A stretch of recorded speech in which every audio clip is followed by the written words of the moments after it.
Bună, Berbec! Bine ai venit și mă bucur să te am aici alături de mine.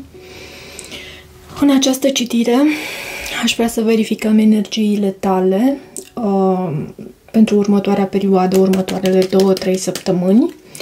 Voi extrage mai multe cărți de oracol și în același timp și din tarot și voi folosi etalarea de tip crucea celtică. Rămâi aproape de mine pentru că la sfârșit te voi ruga să îți adresezi singur o întrebare, să îți formulezi o întrebare la care vom încerca să găsim răspuns. Și din acest oracol, uite că a venit cartea de oracol pentru tine.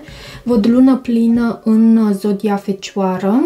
Acționează așa cum tu ești inspirat să acționezi. Probabil te confrunți cu o anumită situație în care ți se cere să acționezi așa cum tu ești inspirat să acționezi. Mai văd, aici avem Fecioară, aici avem Scorpion. Și mesajul acestui card îți cere ca tu să cercetezi mai profund ceea ce tu cauți, ceea ce tu cercetezi, să cauți mai multe informații, să vezi toate dedesubturile. Go deeper este mesajul acestui card. Și acționează așa cum tu ești inspirat. Atât Fecioara cât și Scorpionul. De fapt, Fecioara ajunge în profunzime prin analiză, pe când Scorpionul ajunge în profunzime prin ceea ce este el. E vorba de profunzime aici. Hai să vedem pentru tine, Berbec, ce energie avem în privința etalării crucea celtică.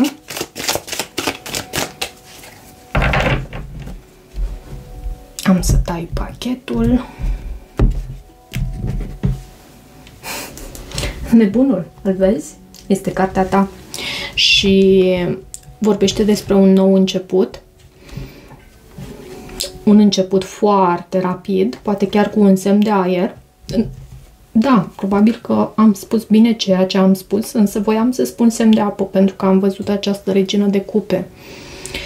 Avem însă și acest cavaler de spade, care poate reprezenta un semn de aer, un gemeni, o balanță sau un vărsător, sau semnele de apă sunt rac, scorpion, pești. Ceva foarte rapid, un nou început ca... Situația de față, blocajul de aici, subconștientul. Eu am să așez mai întâi cărțile. În gândurile tale avem 10 de bâte, Împăratul, starea ta emoțională 7 de cupe, Asul de bâte în ceea ce vine din exterior, Împărăteasa, foarte frumos, s-au arătat atât energia feminină divină cât și energia masculină divină în citirea ta, iar rezultatul posibil obținut avem acest 6 de cupe. E vorba de un nou început, e clar aici și e ceva ce vine și cu pasiune și pentru care universul totuși te ghidează să afli, sau despre care universul te ghidează să afli mai multe informații. Pentru că e la mijloc și ceva dezamăgitor, probabil ceva din ce s-a întâmplat în trecutul tău cu acest 5 de cupe. Ce este cu acest as de monede? Acest nou început, care poate reprezenta un nou început la muncă, un nou început cu o nouă persoană din viața ta, poate reprezenta o sumă de bani care poate să vină în direcția ta, e în situația de față. Regina de cupe. E un nou început aici la tine cu această regină de cupe pe care am văzut-o și aici, la baza pachetului. E un nou început aici. Și temperanța reprezintă energia săgetătorului, reprezintă și vindecarea, posibil să fie o persoană din trecutul tău. Da, uite, 6 de cupe. Vorbește despre trecut. O persoană care poate a fost mai indecisă la un moment dat. Însă acum există acest potențial de nou început cu această persoană și provocarea din această situație o reprezintă acest 5 de cupe. Ce este cu acest 5 de cupe? Uite, temperanța. Vorbind de sincronicități și văd și îndrăgostiții. Ți-e teamă? E ceva... Și uite, într-un fel am să îmi retrag cuvintele pentru că nu prea am văzut berbeci care să se lase dominați de temeri. Temeri toți le avem, însă tu ai tendința să le înfrunți și să îți dai seama de faptul că temerile tale sunt doar văluri așa care îți distrag atenția. Din câte îmi dau eu seama aici, poate și o tărăgânare și am sentimentul că această tărăgânare, această așteptare este mai mult din partea acestei persoane. Tu poate că îți dorești mai multă acțiune. Regina de bâte este în subconștientul tău. Regina de bâte te poate reprezenta și pe tine sau un alt semn de foc, un leu, un berbec, săgetător. Berbec ca și tine, săgetător.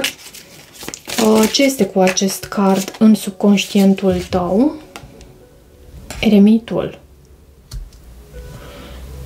Reprezintă zodia Fecioară.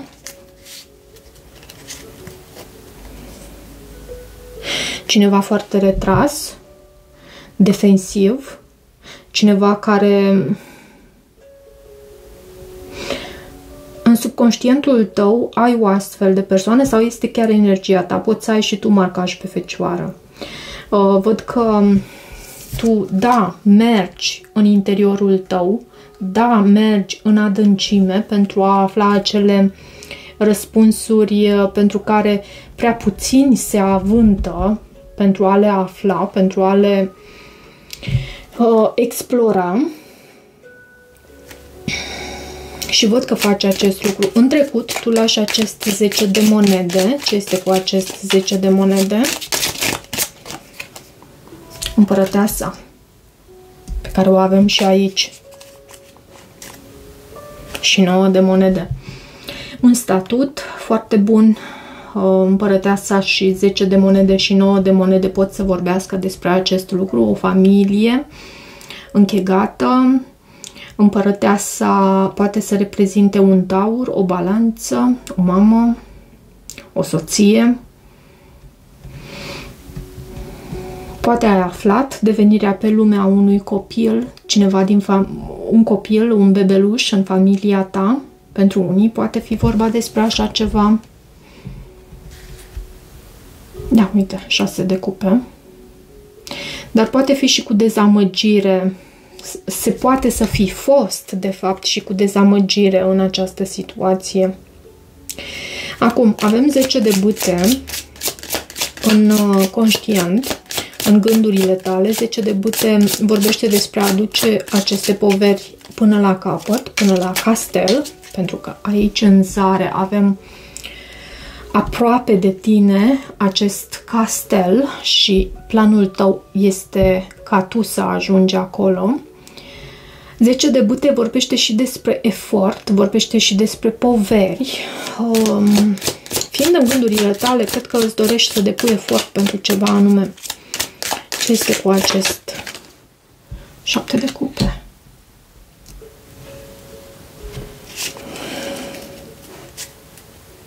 Poate ai avut de a face și cu un gemeni, Fecioară, văd aici. Sau o persoană destul de așa greu să pui degetul pe situație, să îți dai seama de unde și ce sens are acolo. E cumva o situație confuză aici, ceva ce te-a împovărat și la asta te gândești tu. Poate o situație cu o persoană care s-a îndepărtat sau E ceva confuz aici. În gândurile tale, cumva tu încerci să deslușești ceea ce este confuz. Împăratul este în viitorul posibil și împăratul, bineînțeles, vine cu energia ta, te reprezintă pe tine în energia ta masculină, vine cu acțiune. Împăratul cucerește, acționează, e o persoană puternică, autoritară. Ce este cu acest împărat? Poate fi un șef aici, implicat 2 de monede. Vezi tu, ai un plan de acțiune aici. Și nu îți e ușor să duci lucrurile până la capăt, deși ești foarte capabil să faci acest lucru. Ne vorbește despre puterea ta, cele 2 cărți de aici, împreună cu Hierofantul poți să ai de a face și cu un taur. Dar ne vorbesc despre puterea ta, aceste cărți, despre capacitatea ta, abilitatea ta și despre faptul că în viitorul apropiat vei fi solicitat să depui din energia ta, din efortul tău, și nu la modul așa doar de dragul de a fi solicitat, la modul plănuit. Acțiune nu de dragul de a fi acțiunea acolo, ci acțiune plănuită. Exact la momentul oportun și ținta potrivită, aș putea să spun. Ce este cu acest 7 de cupe în starea ta emoțională? Aici tu încerci să afli anumite informații și să vezi pe ce cale... Uite, poate despre un rege de monede.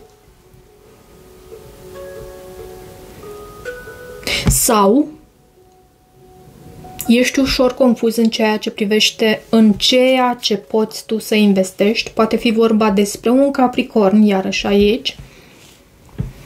Văd această energie.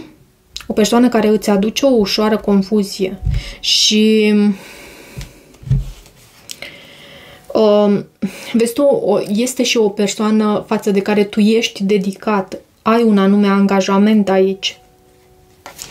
Și în același timp solicitat. Ce este cu asul de bâte care vine din exterior, această energie care vine din exterior sau poate reprezenta felul în care tu ești perceput. Asul de bâte anunță atracție, anunță un nou început cu pasiune, inspirație. Pajul de bâte, comunicare, flirt. Poți să ai de a face cu un semn de foc. Uite, mai exact un leu, poate chiar.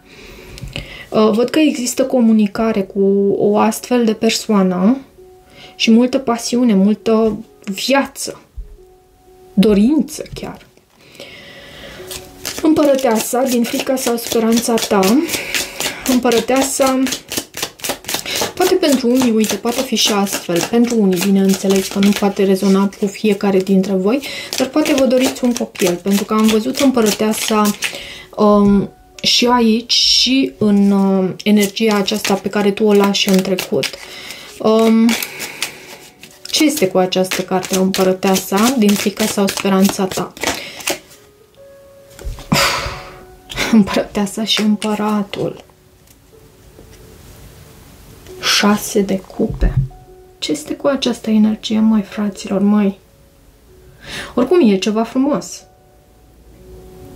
Ți-ai găsit perechea, acea persoană pe care poți să o pui la rang de împărat sau împărăteasă, sau asta îți dorești? Un suflet pereche?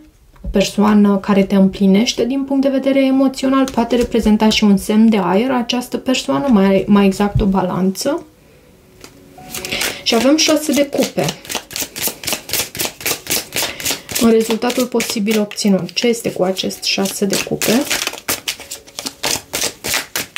Ce ce este cu acest 6 de cupe?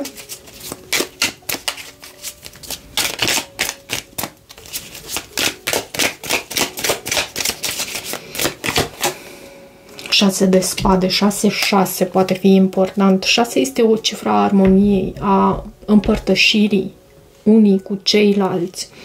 8 de cupe. 9 de cupe, cavalerul de cupe. E vorba despre o relație de dragoste. La tine, berbec, e foarte mult subliniat acest lucru.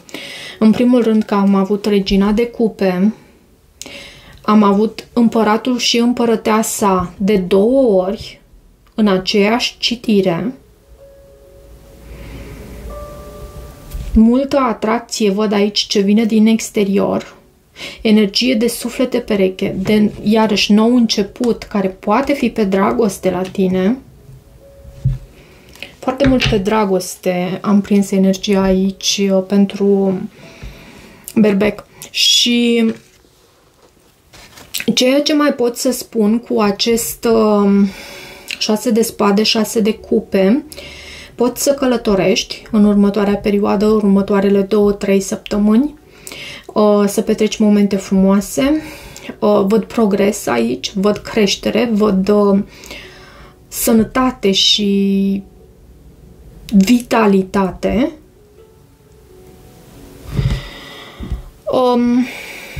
Acum, vreau să te rog să îți formulezi câteva întrebări, sau mai exact o întrebare, și voi încerca să ofer răspunsul la acea întrebare. Ideal este ca întrebarea ta să fie de tipul da sau nu, dar tu poți să formulezi cum dorești tu și vom vedea ce iese, dacă rezonează cu tine, ok? Să o facem cât de cât etalarea aceasta mai interactivă. Văd aici rezoluție pașnică sau găsești o soluție pașnică aici. Puțin probabil, însă rămâi pozitiv. Mesajul de aici este acela de a rămâne pozitiv, pentru că vine un succes. Da, vine un succes înspre tine. Rămâi pozitiv însă. Posibil ca ceea ce tu ai întrebat să nu fie tocmai drumul tău și direcția pe care tu ești ghidat să mergi, însă rămâi pozitiv pentru că e ceva cu succes aici.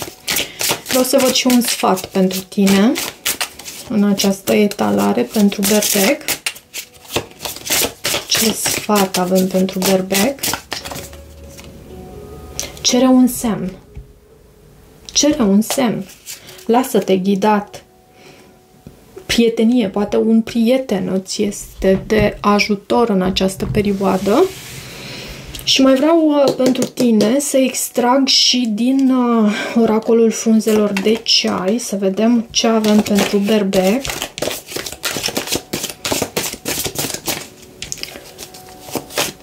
Ce avem pentru berbec aici?